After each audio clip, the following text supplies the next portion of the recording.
Hi everyone, this is my geriatric soap note. This patient was seen on February 14th at a dermatology and skin center. He's an 88-year-old male, Caucasian who came into the clinic. He has an extensive history of skin cancers, has had multiple Mohs, micrographic surgeries, performed for removal of positive basal skin cancers that were performed during shave biopsies. He was being evaluated and just said that he thought he noticed some spots on his face that were probably basal cancer. He is allergic to penicillin. He does have a medical history of hypertension, CAD. He has had 2 stents placed. And then he had basal cell carcinoma in 2009, 2013, and 2015, all resulting with Mohs surgery. And then he was diagnosed with rheumatoid arthritis in 2003.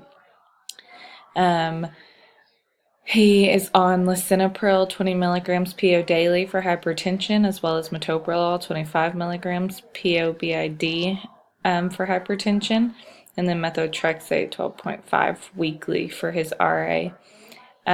His review of systems was pretty negative all the way until his skin, and he stated that he had a few spots on his upper cheeks that probably needed to be evaluated and removed.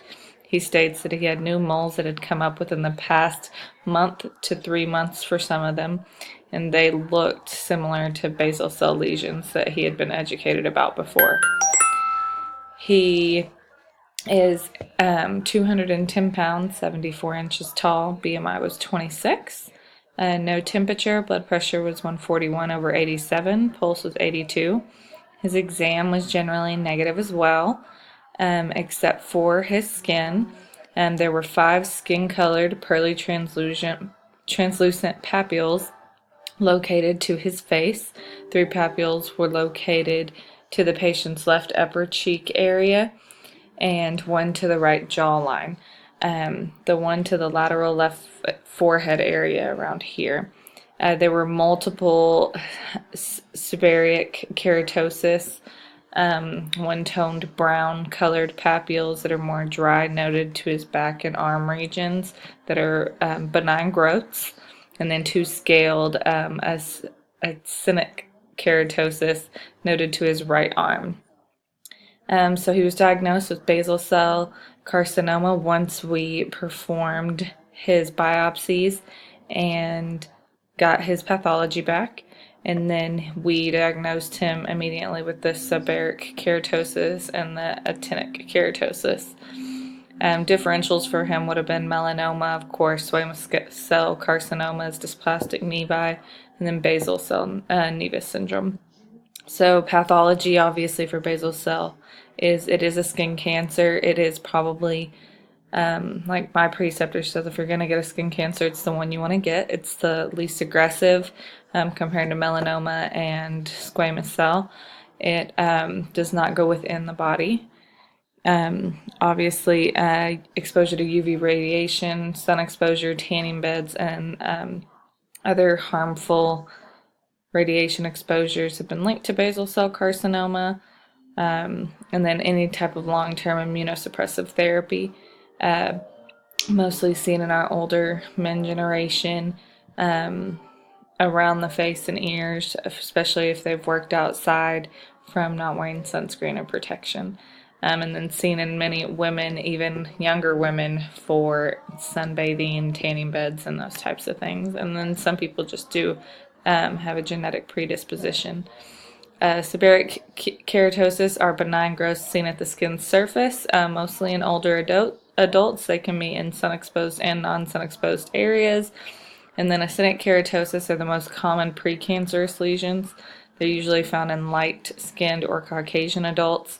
They are just pre-malignant lesions that are kind of scaly to the skin, and usually always in sun-exposed areas. So for lab testing, we did an excisional biopsy that was sent to pathology, and it resulted in the basal cell carcinoma, which 3 slides were obtained from the upper left cheek that resulted in that. He was later scheduled to come in 2 weeks to have a Mohs surgery performed by our Mohs dermatology surgeon. And then we use cryonitrogen therapy for the AK lesions per the patient consent since they're precancerous. No pharmacologic treatment was needed, and non-pharmacologic treatment and counseling was just for the patient to continue to put sunscreen on his face every day, whether he's going outside for 2 seconds or 2 hours, and then wear protective gear, at least anything of an SPF to 30 to 50.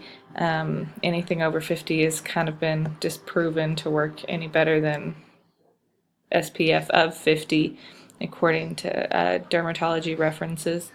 Referrals and follow-ups, he will be coming back in 2 weeks for his Mohs surgery.